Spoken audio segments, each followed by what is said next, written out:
Florida State is divorcing from the ACC. That is the most PC way that I can put the situation going on in Tallahassee right now. But what does this mean for the future of college football? And more specifically, where do the Seminoles turn from here? Let's talk about it.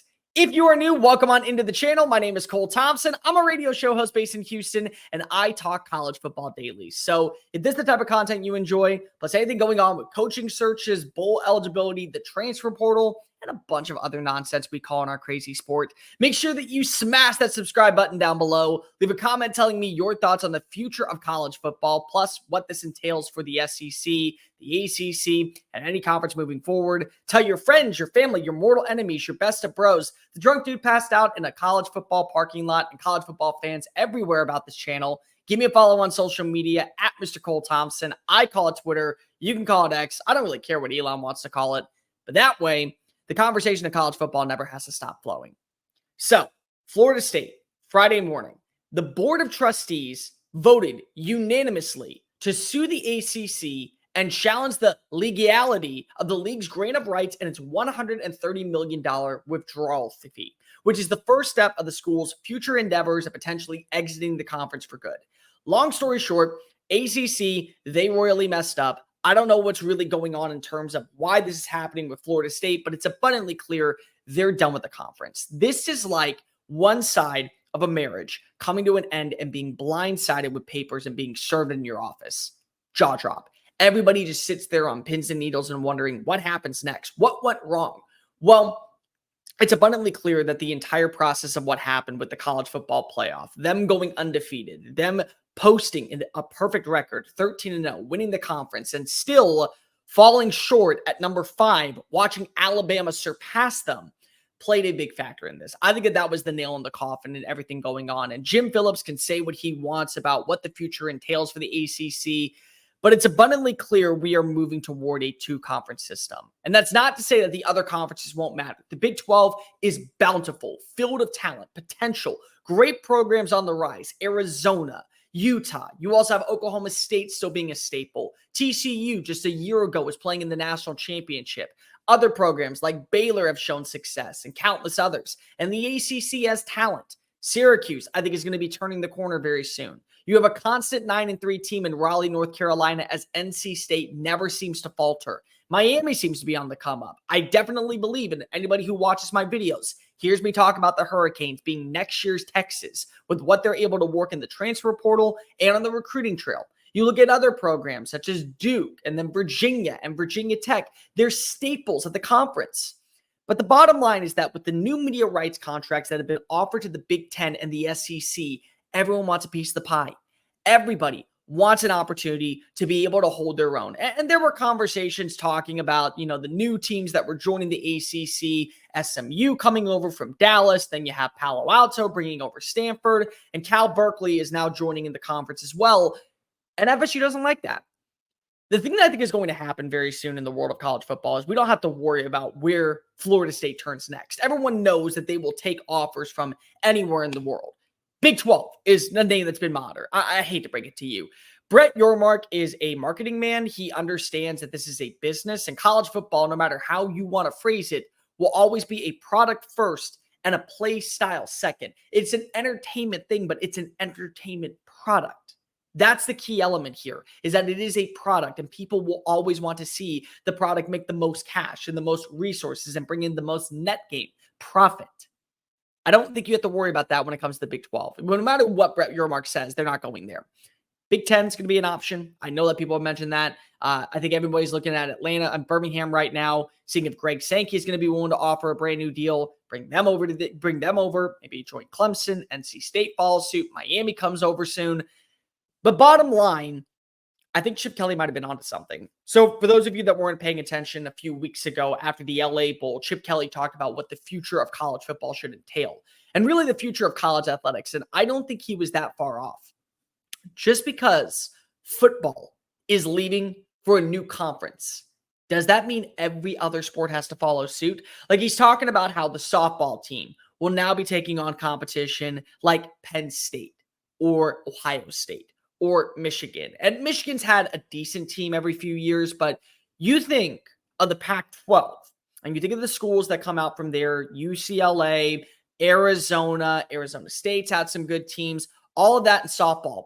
They should be able to play in those games because those have meaning, those have backing behind it. And just because the resources are offering it to football doesn't mean that those same resources will be offered to other sports individually. So you're listening to Chip Kelly talk about what the future of college football should entail, bringing in a commissioner and starting your own conference, a massive conference, which allows you now to have variety and more specifically continuity of just 12 teams scheduling up against each other, and the 12 best teams have a shot at playing for a college football playoff and ultimately hoisting up a national title. I don't think we're that far off from this. I would not be shocked as you see more teams start to look at their media rights contract, their proof of concept, their board of regents meeting and discussing, hey, every year we are doing our job. We are over exceeding expectations. Here we are playing at the grand scheme of things, and yet we're the number 7 seed. We're the number 8 seed in the college football playoff. This is why the playoff expansion was never going to be a great idea. No matter how you want to phrase it, there were always going to be flaws because you can always pinpoint a certain criteria and look at one word and say, that's the word I'm going to use in my advantage. That's the case right now. Whether or not we agree that Florida State should have been in the CFP this year, they realize that moving forward, they want to have their best opportunity to post whatever the hell they want. They want to guarantee their status as a premier school in college football, and every team wants to do this. So here's what you're looking at moving forward. Eventually, as more teams start to look at every detail of the contract, you're going to start to, I think, see more conversations start about disbanding of conferences. And then it turns into the next big step, which would be one individual great conference. 40 teams, 50 teams, 65 teams. You want to just keep the Power 5 schools right now. So every team that was in the Pac-12, every team in the Big 10, every team in the Big 12, every team in the SEC, and every team in the ACC, they start their own conference. They schedule games against each other. Maybe they'll have 1 or 2 group of 5 schools on the schedule. But besides that, that will determine who wins the national championship. And then you look at the group of 5 schools, they start their own pathway. This isn't the worst idea out there because if what you wouldn't do is take away conferences when it comes to great matchups in other sports.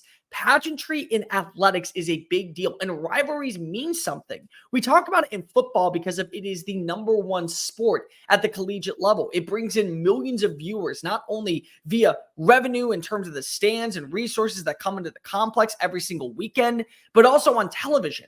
Ratings are through the roof of college football because of it's a sport that just speaks volume to the entire American society. But every other sport also has rivalries that mean grander things than what we're talking about. They're just not mentioned at the same level because the viewership isn't at the same level. College football is always going to reign supreme when it comes to numbers and ratings and processing with those type of nonsense. But when it comes to little details, such as basketball, swimming, baseball, softball, soccer, those are games that still have meaning, and those rivalries are taken away because what? Football's taking it away? That's not should be the case. That never should be the case. So Florida State right now will look at all of its options, and it's going to take a long process. Consider this like a divorce. You don't just sign a paper and then willy-nilly you get to do whatever the hell you want. You're no longer married to that person. No, it takes time. It takes lawyers. It takes weeks on end to finalize contracts and be able to sign on the dotted line before everything is hunky-dory, easy peasy, lemon squeezy. That's what we're talking about here. So Florida State will be definitely looking at all of its options, one of which is, of course, joining another conference. Another is maybe staying independent. I don't think that happens, but I wouldn't be shocked in the future, very near future, we are talking about college football having 2 conferences. And this happens in most states. I mean, I can tell you right now, I live in Texas. Every year, you have a Division I and Division II at the level. So 6A has Division I state champion and Division II state champion, and 4A has it, and 5A has it. It's the same thing. And we have it with the FCS playoffs. The FCS is an outlier. It's a part of the NCAA, but they're not playing against Alabama for a shot at the national title. They're not playing against a team like Ole Miss outside of a weekend getaway where you pay them $1 million to come to your campus and get an ass whooping. The same thing would be said about a group of 5 conference where they play against each other and then play for their national title. The same thing goes for the Power 5. This might be the first domino to fall, and it could not be the last. You could start seeing more schools follow suit. Miami, I think, is going to be one. I wouldn't be shocked to see North Carolina be one, potentially Clemson look into it. Definitely NC State, I think, is going to look into it. There are more schools that are going to be paying attention to what occurs when it comes to this avenue. And eventually, maybe we will have 3 different entities fighting for 3 different national championships. Hey guys, thank you so much for watching that video. Don't hit the X button yet. Make sure you hit subscribe to keep up with all of our daily content found on Just Saying It and anything else that we post on this channel. Bye.